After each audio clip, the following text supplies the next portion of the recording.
Anyone remember voting for the World Health Organization to take control of our lives? No, me neither. And yet here we are, teetering on the brink of joining most of the countries of the world in surrendering our national sovereignty under the terms of a proposed new pandemic treaty.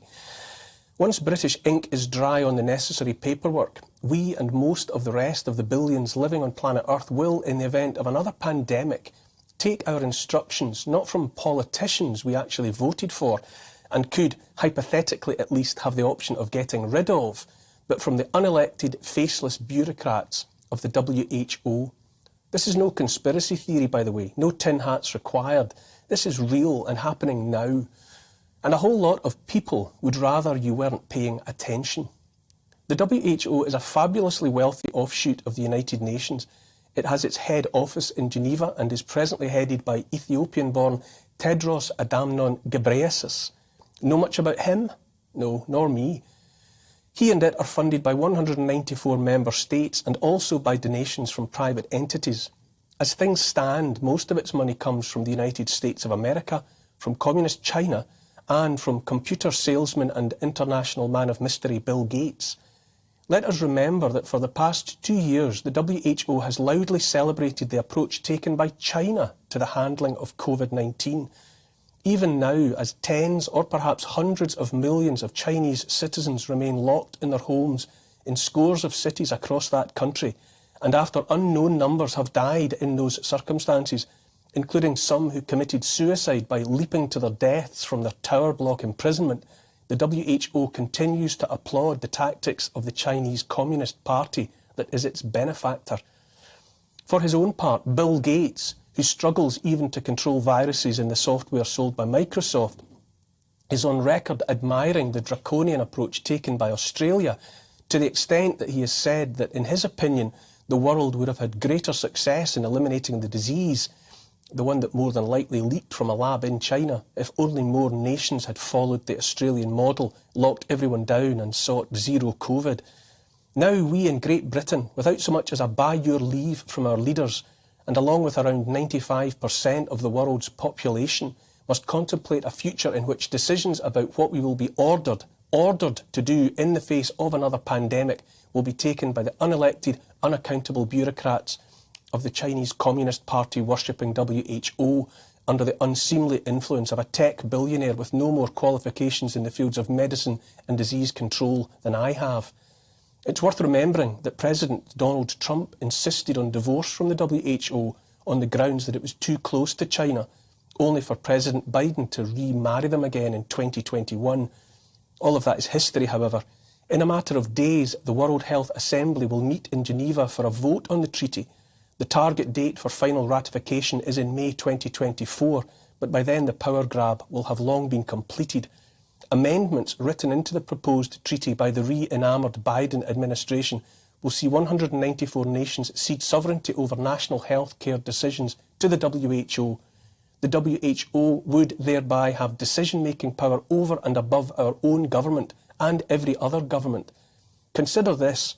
When you watch footage of the 26 million people of Shanghai locked down in their homes, their cats and dogs beaten to death in the street, the WHO would, by the terms of the new treaty, have the power to impose the same on cities here. Note too that under the terms of the treaty, the WHO does not have to show any data to legitimise its conclusions or decisions. It's also worth knowing, to say the least, that it would be up to the WHO to define what the next pandemic is. Seeing how things are going, I would hardly be surprised to hear about a pandemic of obesity or of heart attacks, followed by the lockdowns and other restrictions to deal with same. No doubt lockdowns to fix the climate can't be far away either. In the case of climate, the WHO might draw the conclusion that we, the human species, are the virus. Who knows what they might conclude and decide then? Be in no doubt, this so-called pandemic treaty is the single greatest global power grab that any of us has seen in our lifetime. It's nothing less than the groundwork, the laying of deep foundations for global governance through the WHO. Many of those opposed to the treaty, and there is an online petition here in the UK seeking to demand that the matter be discussed in Parliament, have pointed to the, shall we say, compromised position of the WHO itself. Much has been made of the notion that a fish rots from the head. Back in 2017, Robert Mugabe of Zimbabwe was appointed as a goodwill ambassador of the WHO by Tedros, and only dropped after shrieks of outrage from those who pointed out that Mugabe might have been a controversial choice of poster boy for an organisation notionally committed to the well-being of living people. A glance at the 34-member executive board of the WHO reveals seats occupied by such human rights luminaries as Syria and East Timor, among others. And remember all the time the links the WHO has with communist China, a state with more human rights abuses under its belt than any decent human being might want to contemplate. And that's before we get to the looming presence of the world's fourth, or is it second, richest man, the one and only Bill Gates and his foundation, whose commitment to mass vaccination is unsurpassed. As far as I'm concerned, the whole thing stinks like the aforementioned dead fish. The approach taken to COVID by the Chinese government and endorsed by the WHO was never about health, I say, and always about control. Just as there is more than one way to skin a cat, one beaten to death in a Shanghai street by a man in a hazmat suit armed with a stick, perhaps, so there is more than one way to seek to impose undemocratic authoritarian control upon a population. Just as, for instance, a government desiring such control might try frightening the living daylights out of its people, telling them that if they don't take their medicine that Big Pharma knows in advance might kill or maim some of them, that they won't be able to travel, leave the country, go to work, or the pub, or the cinema, or to school. A government, or indeed any unelected body seeking total control, might tell its people that unless they do what they're told, they won't ever be getting back to anything even resembling their old normal lives. That's not how you protect people from a pandemic. That's how you exploit and manipulate the very notion of a pandemic in order to seize and retain control. And then, while they're either still terrified or just plain exhausted and demoralised by the whole damned experience, why not slip through all manner of new legislation shaped to mop up the dregs of whatever old-fashioned freedoms and rights remain behind? I am, even by my own estimate, the unlikeliest of rebels.